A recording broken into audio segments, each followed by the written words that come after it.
I'm Dr. Ritz, Professor of Epidemiology and Chair of the Department of Epidemiology, and it's my great pleasure to introduce Dr. Mike Brauer today, who once was one of ours. He went to Berkeley for his undergrad, and then made it to the East Coast, got a Harvard degree in environmental health sciences, and then kind of had an interesting stint in Aarhus, I just found out, which is very close to the heart of the Epi department, because our former chair was from Aarhus and is now back there and is actually visiting us today as well. He was postdoc in Aarhus and then was right away hired by British Columbia, Vancouver, the University of British Columbia in Vancouver. And he's been there ever since, so we haven't gotten him to come back, except for the sunshine in February, which we are very grateful for him joining us down here for. Mike Brauer and I kept running into each other at different meetings. Of course, we are both members of the International Society for Environmental Epidemiology, as is Dr. Jarrett, and probably several others here.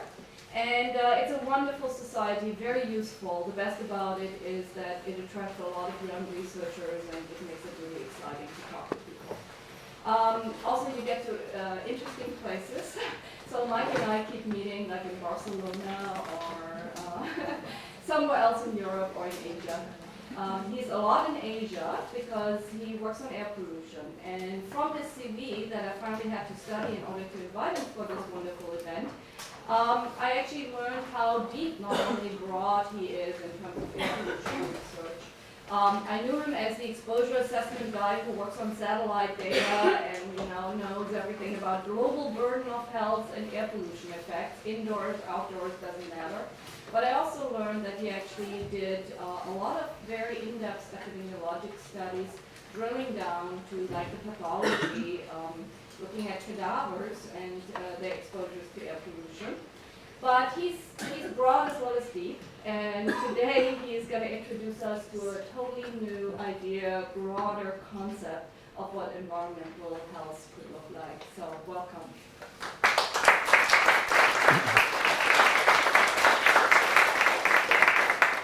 Well, thanks so much. I was kind of wondering who that guy was that you're talking about. It's a real pleasure to be here. And this might be a little bit of a different talk. It's kind of a mix of things. So I'll talk a little bit about some of our research, but also sort of some thoughts on kind of future directions and future trends. And it's very public healthy. So it's not just pure research. It's also got a lot of applications. So as Dr. Ritz said, I kind of started out working on air pollution. I was very detailed on air pollution measurements, and I, over time, have sort of morphed into doing things that are related also to urban planning and applications, and that's really what I'd like to talk to you about today. So if you kind of feel yourself nodding off today and kind of want to daydream, a few questions for you to ponder. So first of all is, what is a guy from Vancouver, who's probably the cleanest city in the world, talking to people in LA about air pollution? And that's not a cheap shot at LA. That's really acknowledging that there's incredible expertise about air pollution and its health effects here. So really, this was sort of ground zero for our understanding of air pollution health. So you can just ponder that one. The other thing is sort of, what is this guy who used to just make air pollution measurements doing with research on cycling and green space, and how did I get into all that? So you can ponder on that one as well, and maybe I'll give you some ideas of how I got there. So most of the world's population today is actually, the majority now is living in cities. In the US, about 80% of the population lives in urban areas, and you can see from this trend this is increasing. The estimates now are that all future world's population growth will be absorbed by urban areas. So the rural areas will, their populations will remain constant. All of the growth we're going to see that in urban areas. So one of the challenges in terms of public health, but also environmental health more specifically, is really how do we design a healthy city? We know for many years now that the character of our cities actually is related to health. And right now, that's a real challenge if we're going to be getting more and more people living in cities, more crowded cities. How do we maintain the health of those environments? If you think about sort of core municipal services, what does a city actually provide for its population? Here are some things. So you can see health is there. It's good if we can provide some water, sanitation, education, things like that. And transportation is one of the core things that we expect our municipalities to actually provide for us. And LA is a wonderful, maybe not so wonderful example. We've got an incredible transportation network, but you can see, you can imagine all of the funding and all of the energy that goes into sort of designing an efficient, effective transportation network. Very interesting, this past year, or 2014, Mexico City passed a law, which wasn't really a transportation law, it was a law guaranteeing mobility to all of its citizens. So basically saying this is sort of a right of all the citizens of Mexico City. They should be able to get around in a way that was sustainable. It shouldn't be an individual choice. It should be something that the city provides for you.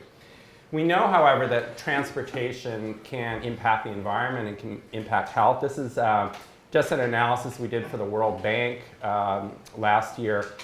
As part of this global burden of disease, we then took the air pollution attributable disease burden and looked at the motor vehicle contribution of that around the world. I should point out this is certainly an underestimate. This is just how much of the exhaust goes into the air and what proportion of sort of the air pollution related to motor vehicles is then translated into disease burden. It doesn't really consider some of the more sort of subtle aspects that air pollution and its way that it affects urban form impacts health.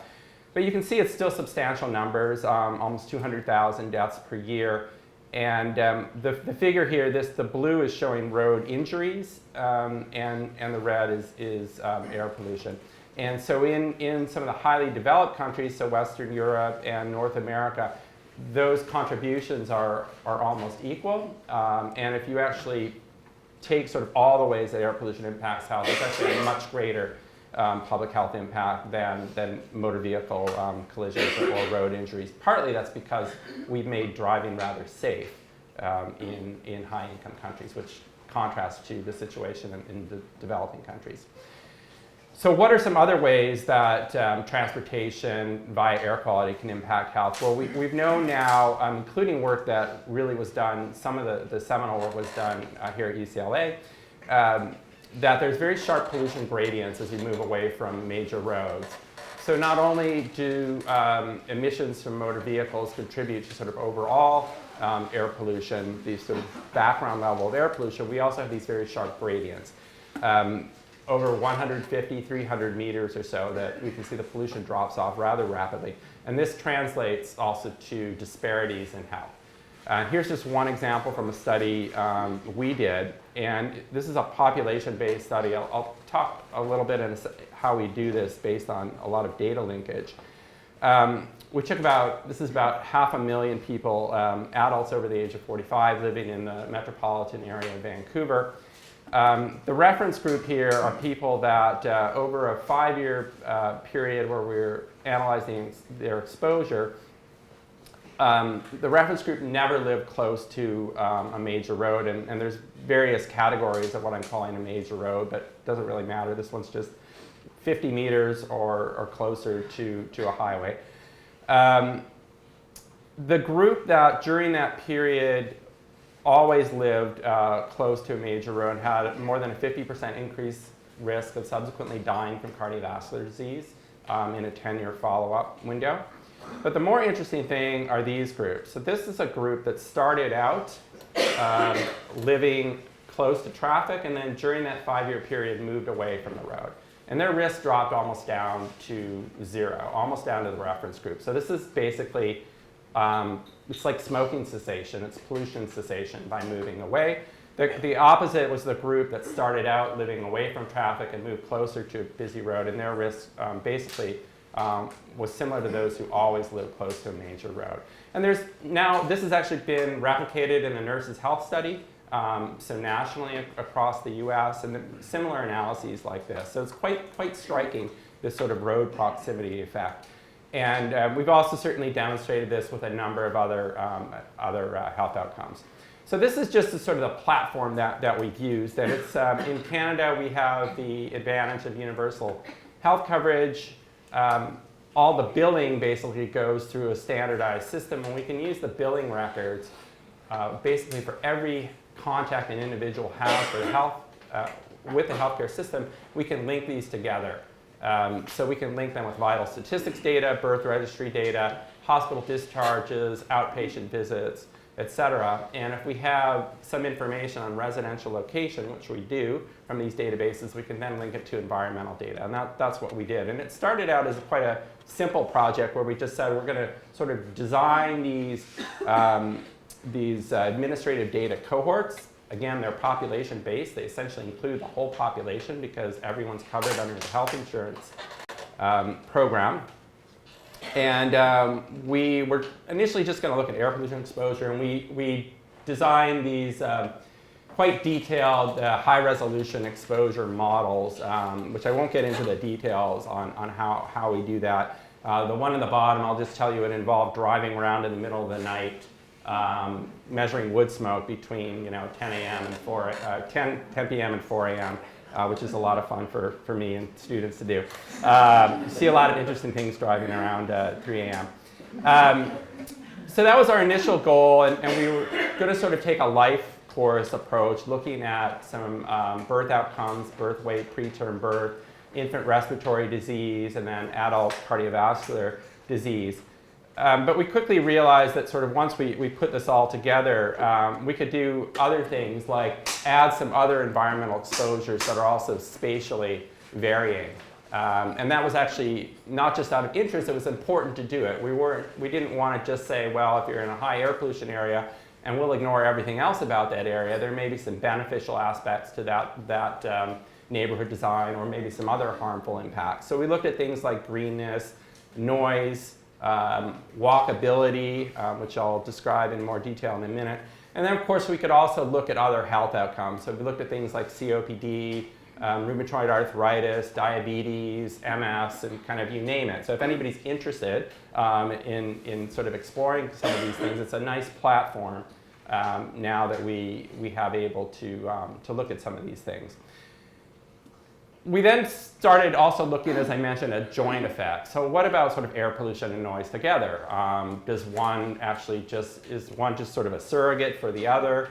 Do they cancel each other out? How do they work? And we've done a couple analyses with this. So one is looking on your left-hand side, which is looking at co-exposures to noise and air pollution with coronary heart disease mortality. And basically what you can see here is we're seeing independent, I think I got this on a timer that I didn't remember, independent effects. So if you're in the areas that have both high noise and high air pollution, you sort of have an additive effect. We didn't see any evidence of a super additive effect, but those things to add up to each other. Now, you may wonder, you may think, well, where it's noisy from traffic, it's always going to be polluted from traffic, and that's actually not the case. So if you think about how traffic creates noise, that's quite a strong relationship with speed, which is different than the relationship with air pollution. So most of the air pollution coming out of a vehicle exhaust is when you're idling. So that's actually when you have the highest emissions, or when you're accelerating. Noise is quite different. So noise, the faster you go, essentially, the noisier it is. It also has things to do with the road surface, the grade of the road, even weather. So if maybe not an issue here, but where I come from, where it's wet all the time, so if the roads are wet, it's noisier than if the roads are dry. So it's not as though those patterns actually are perfectly correlated. In fact, the correlation between noise and air pollution is about 0.45 or so. We also looked at birth weight, and you may think about birth weight or other pregnancy outcomes, like what could noise possibly have to do with that? There is a little bit of evidence from occupational studies suggesting that there may be a relationship. Perhaps this is due to just a general stress. More likely it has to do with sleep disturbance. So if you're living in a location with noise, that generally is linked to less productive sleep, disturbed sleep, which could have an effect on birth weight, for example. So we saw, again, independent effects of noise and air pollution on term birth weight.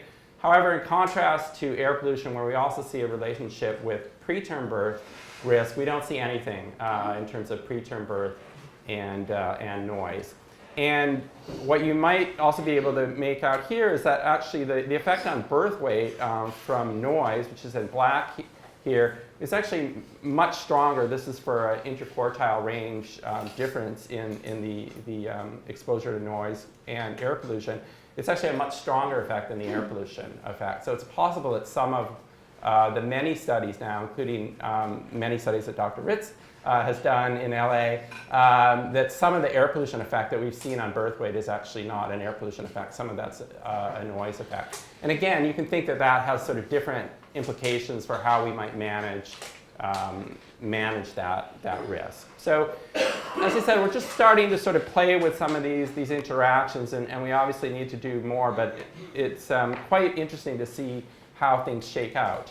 Another thing that many of you are probably familiar with is the relationship between urban form and physical activity. So we know that the design of cities will affect the modes of transportation that people will take. If you are in an automobile-dominated urban center, you are less likely to use other forms of transportation to get around. If you're in a sort of dense urban area, you're more likely to walk or use transit.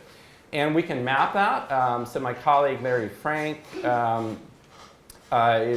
one of the first people to sort of develop this metric called walkability.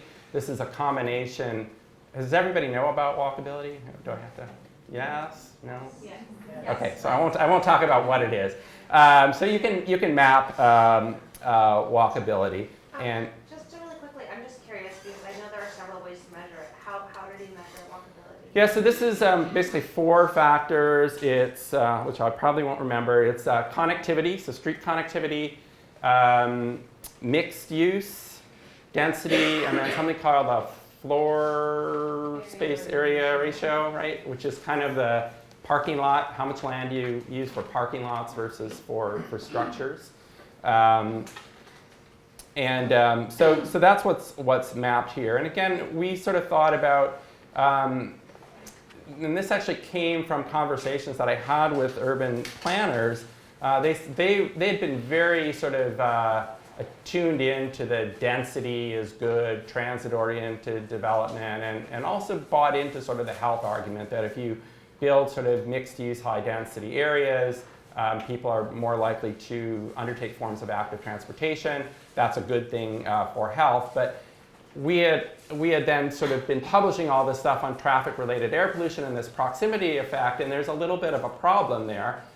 Because if you're going to be in these dense areas, that means you're sort of by nature, as long as there are cars there, you're also in those sort of high exposure proximity zones. So without getting, you all know this, there's a strong relationship between active commuting and health. What we did is we sort of took one of our air pollution exposure models and overlaid it. This is a really simple analysis. Julian Marshall, who was a postdoc with me, he's now at University of Minnesota, worked on this, and we simply put the air pollution map and the walkability map on top of each other. I got some timer thing going on here that I forgot about. So here's just an example of an image. So this is a highly walkable, so walk score of 100, walker's paradise. And it is very walkable. You can see somebody cycling, but you can also see there's traffic, right? You can't avoid that. There are roads through there as well. So when we looked at overlaying these, so air pollution, this is both sort of primary air pollution, exhaust air pollution, as well as secondary pollution, ozone, and walkability. And then we outlay the city in terms of sweet spots and sour spots. So the sour spots are where it's bad. It's bad for walkability and it's bad for air pollution. The sweet spots are where it's walkable and there's no air pollution.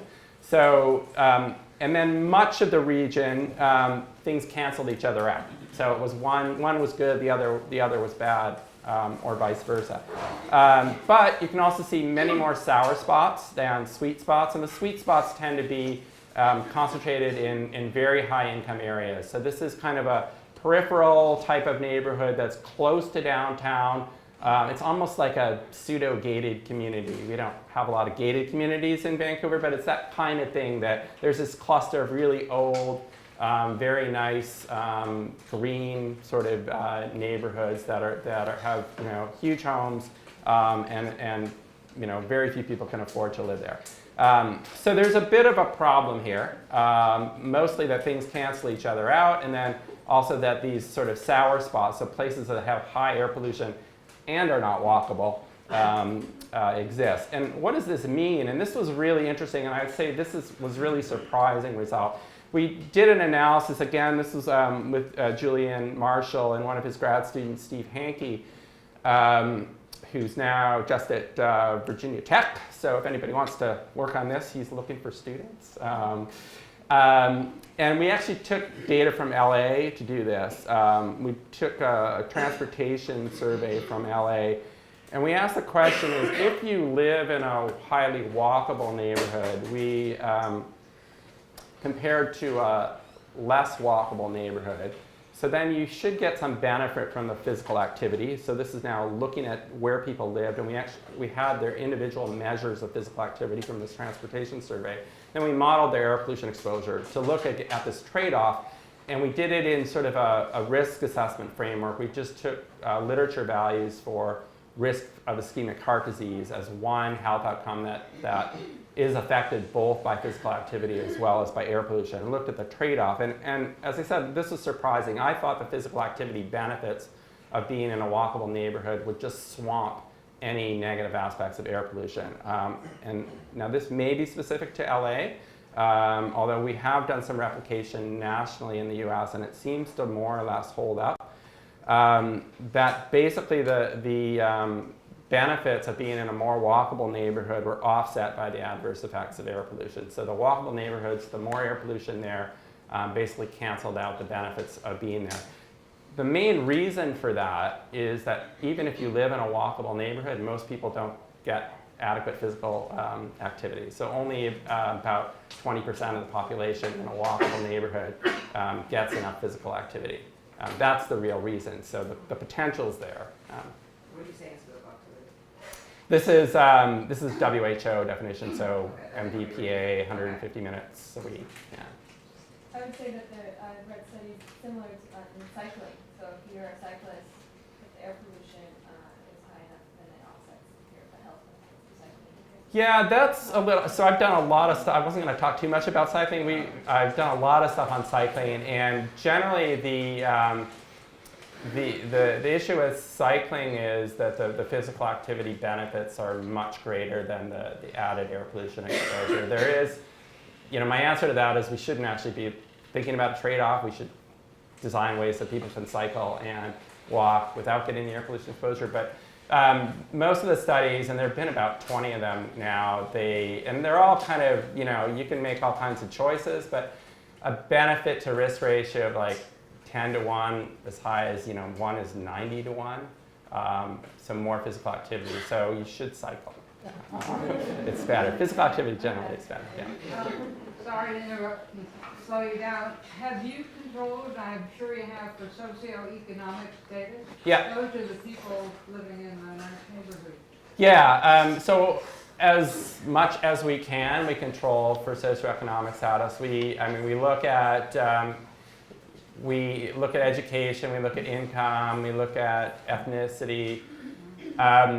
It's not, I'm sure we're not adequately controlling for it. We're doing what we can. I'll show you some stuff in a minute with greenness where and to me that's the big concern. So sort of neighborhoods with more vegetation, greener neighborhoods tend to be wealthier neighborhoods.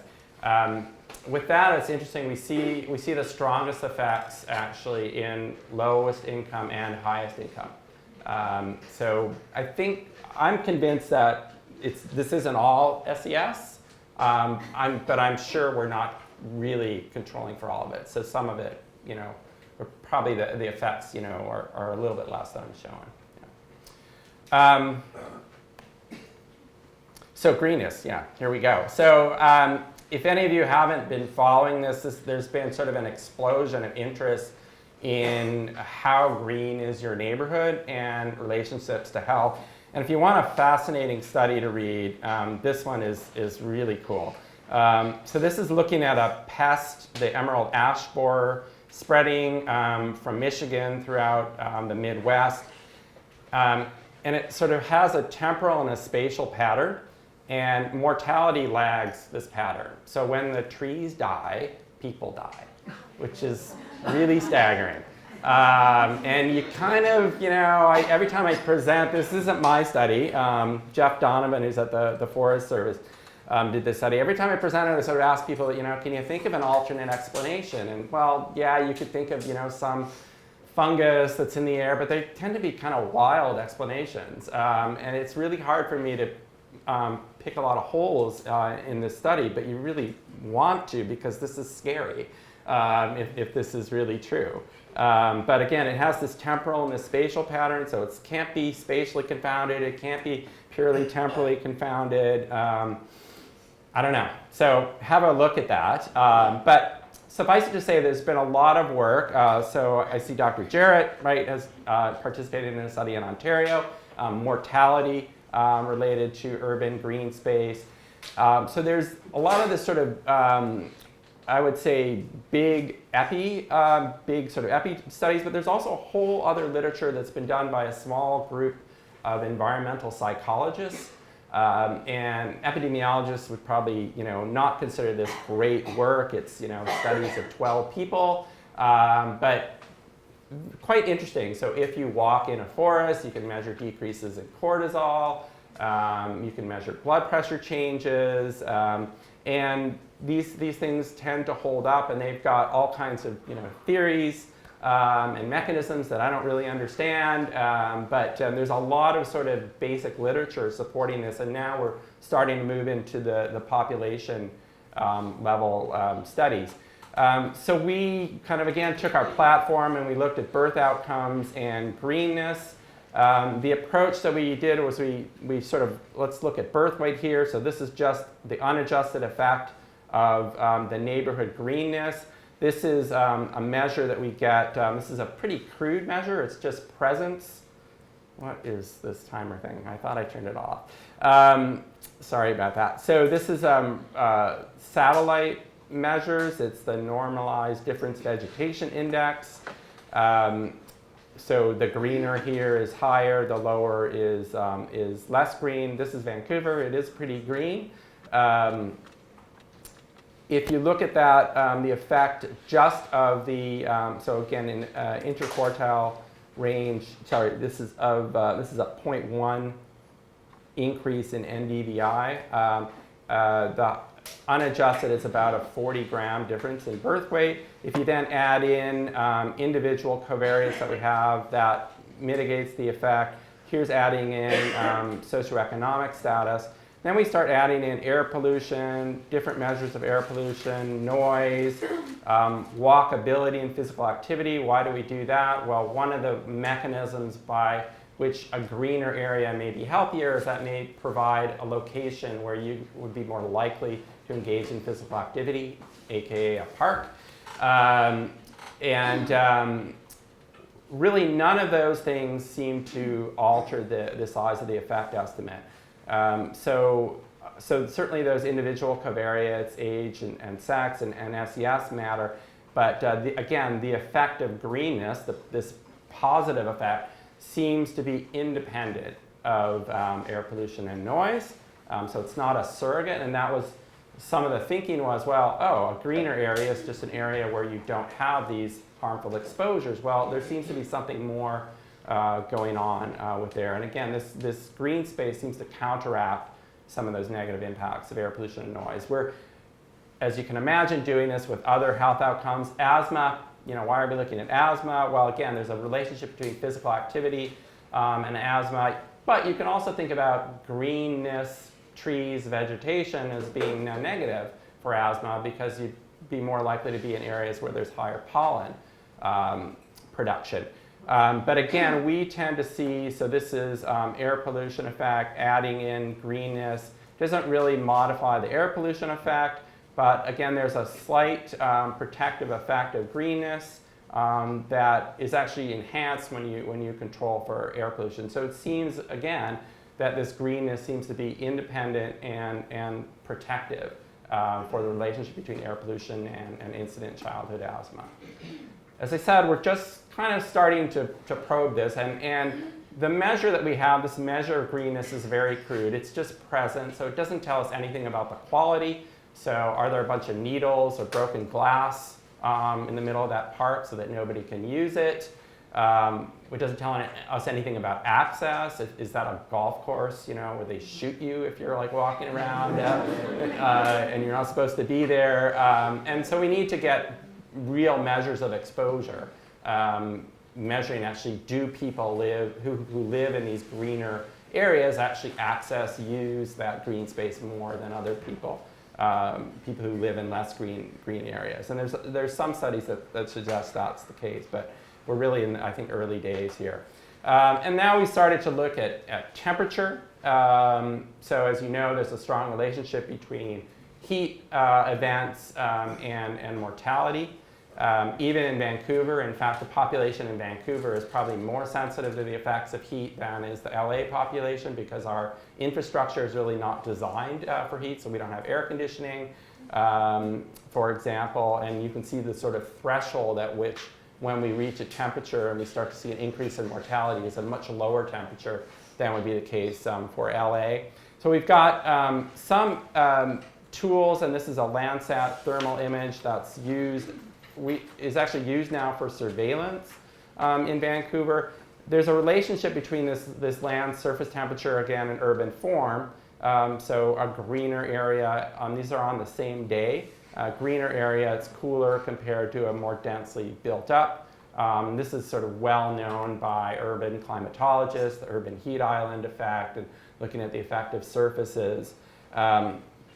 So we wanted to take this and actually look at more micro-scale differences. So this is sort of the nerd science project of the year. This is one of our students, Robert Sin, and he wore like 4 different temperature probes and a GPS, and he had a GoPro on so he could tell whether he was in the shade. And so we're doing all this image analysis. He could tell whether he's in the shade or not, and what the vegetation was like and what the surface was like. And he just walked on these routes.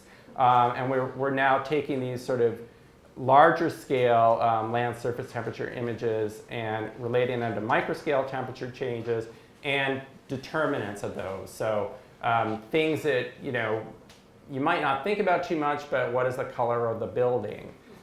Is there an awning? Is there grass next to the sidewalk makes a difference? All those kinds of things seem to matter. So we're just working up that data. To switch gears a little bit, so we'll talk a little bit about research, but we're also very focused on sort of providing tools that are useful for people. Part of the benefits, as you saw for walkability, require people to sort of have the information and require people to actually make some changes in their activities. So you asked a little while ago about biking. So we've done a lot of work. Again, started out with sort of the air pollution exposures of cyclists, but I was completely sick of doing those studies. Like every third student who walked into my office wanted to study, how much exposure do cyclists get, and I'm kind of done, we know that. But had a wonderful student, Megan Winters, who did something focused on cycling and basically trying to understand determinants of cycling in the North American population. So we know compared to Europe, so countries like Denmark, Germany, the Netherlands, 20 to 40 to 50%, 60% now in Copenhagen, for example, the population cycles to work. We're at about 2%. That's a good number. for a North American city. And why is that? So we did quite a lot of work on surveying. One of the interesting things of the survey was that many people actually would like to cycle. Now there is about 30% of the population that there's nothing you can do. They are never going to cycle. There's a 2% like me that will cycle no matter what. And it turns out those people had been driving cycling policy in North America. So it's kind of like, well, I'm not young anymore, but it was young males, very risk prone. I don't care, I'll ride in the middle of the freeway if you let me. You can't stop me. That's really not a good population to set your policy, but they had been driving it. The better population, and what is sort of called an indicator species, are women with children. And so many women with children would love to cycle, but don't feel safe doing it. So we surveyed all those different populations and then tried to understand the built environment influences on cycling. And some of those things are obvious. A lot of hills, yeah, not so great. Certainly the cycling infrastructure.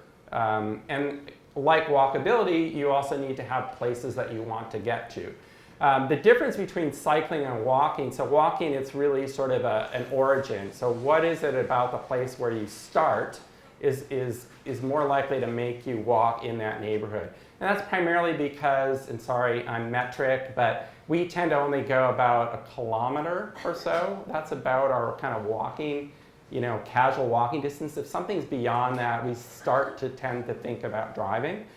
Cycling, it's a much larger area, as you can imagine. But what that means is that the determinants of cycling, it depends on your origin, it depends on your destination, and it also depends on the route.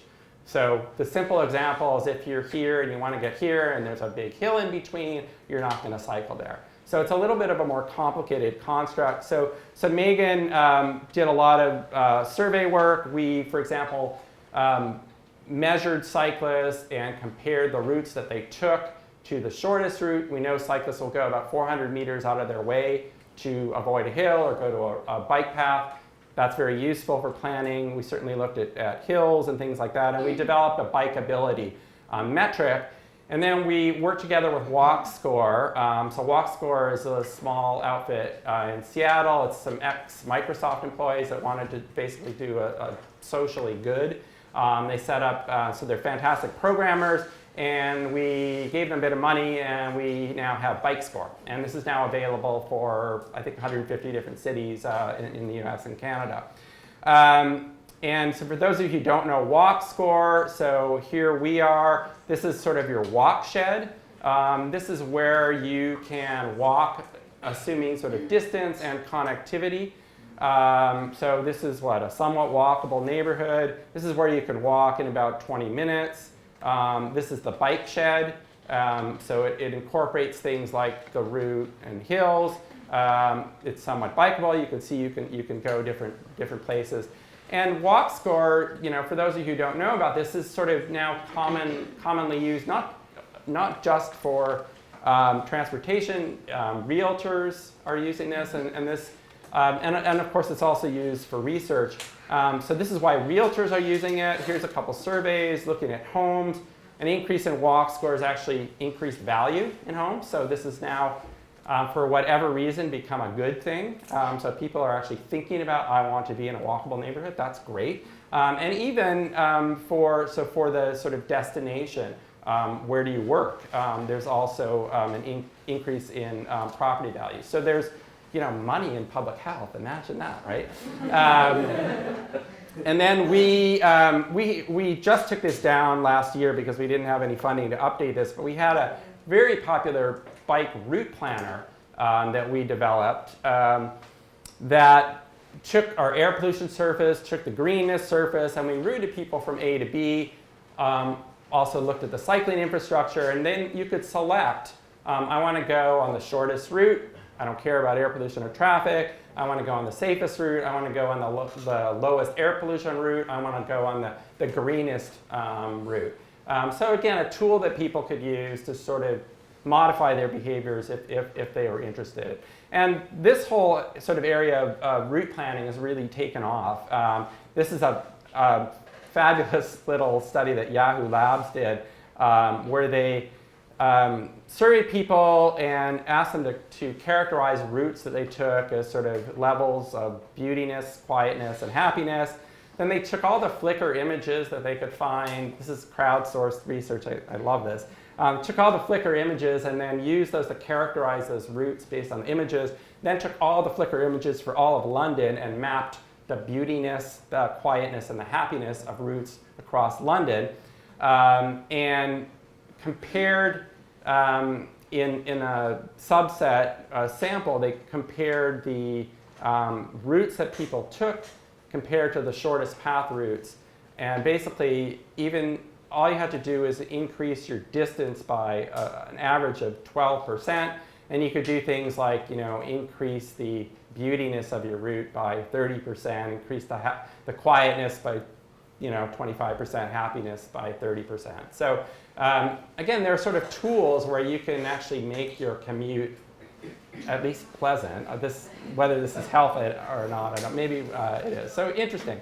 So just to end up now, a few things to think about for the future. There's been suggestions that certainly in North America and in Europe, we've reached peak car. Some fascinating, so this is vehicles traveled per car. It's going down in a number of European countries. In the US, it looks like it's plateaued. And for those of you who are saying, this is just recession, there's been extensive analysis of that, and it seems like certainly there is an effect of the recession, but it hasn't gotten back to where it was. But more interesting, here's some other statistics. So a 6% increase in the number of households without a car in the US, and the percentage of 19-year-olds with a driver's license, I think this is the real interesting one, is dropped by about 20% over, 30 years or so. And I've seen that firsthand. I really had to beg my kids to learn to drive. They did not want to. Whereas I got my license when I was 16, on the day I was 16, and if I waited 2 days, I was crazy. Right? So there has been this generational shift, which perhaps means that we have reached peak car. Now you can counterbalance this with the issue in Asia. So we're seeing a huge increase in motor vehicles in Asia. These are a few places where I work. So this is Ho Chi Minh City in Vietnam. What may be the stopping issue there is there's just no space for cars. As you can see, here's Delhi, and do you want to be in a 4-hour traffic jam to get anywhere? So you can see that being in a motorcycle, being in a bike, walking may actually be a faster way to get around. But there's some challenges there. And then we've also got things like new models of vehicle ownership. So there's been an explosion of car sharing throughout the world, and especially in North America, where it's now possible to not own a car, but to still use a car, kind of the best of both worlds. Why does this matter for health? Well, it's been shown that people who participate in car shares get more physical activity. So they are making choices about when they're using a car. You may have to actually walk a little bit to get to a car. And then bike sharing, we've seen the same kind of thing. So bike sharing has really taken off, including, for example, in China. So the largest bike share in the world is in Hangzhou in China. And then we've got things like self-driving cars. And that's great for your dog. Your dog can go to the spa without your intervention. But it again, may really change our mobility patterns, because what that means is now you can sort of not necessarily being reliant on a car, you may be able to integrate the car with other forms, other modes of transit. So the model, and if you can think about combining self-driving cars with car sharing, there's a whole bunch of just cars driving around, and you click on your smartphone, I need one. It comes up, stops, you get in, and then you go where you need to go, you get out, the car keeps going, you're not tied to the car. So pretty interesting, but that's the kind of thing that I think we're looking at in the future. The idea, so this is actually an app that exists, not all the options exist everywhere, that you say, I'm here, I want to go here, and it gives you a menu of choices. 5-minute walk, turn around. There's a bike share kiosk. You can rent a car, or here's Uber, or here's a fleet. So Uber's kind of like self-driving vehicles with a driver, or a self-driving vehicle, right? So that's maybe what we're looking at in the future. So. So where are we at? We've got these sort of multiple spatially correlated exposures, and I think we need to start looking at them in combination, and probably need to design more and new exposure metrics and new technologies to sort of account for all of these multiple exposures. And then statistically, we're doing a very simple, kind of interaction testing. We probably need to think a bit more sophisticated about clustering techniques where we can look at multiple exposures and how do they covary over space. Perhaps changes in risk profiles, so different trajectories in terms of what the exposures are in different parts of the world. But probably most interesting are some of these new opportunities to test interventions. And wouldn't it be amazing to be able to say that some of these new technologies are also beneficial for health? So I think we need to end, right? So thank you.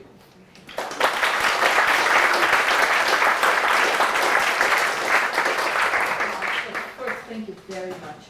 And any of you interested in hearing about the global burden of disease, air pollution part, Dr. Brauer will join us again on Thursday at noon, 4-3, I guess it's the same. Oh, it's one floor down, 3-3. So one floor down at 12 on Thursday. Also, anybody, I have invited my doctoral students for a discussion in the afternoon. We're going to be in the EPI conference room, which is right next to the EPI office. If any of you want to join us, you're welcome. 2:30 to 4. Okay, if you want to join us, join us. Urgent questions. We need to get out of here in 3 minutes.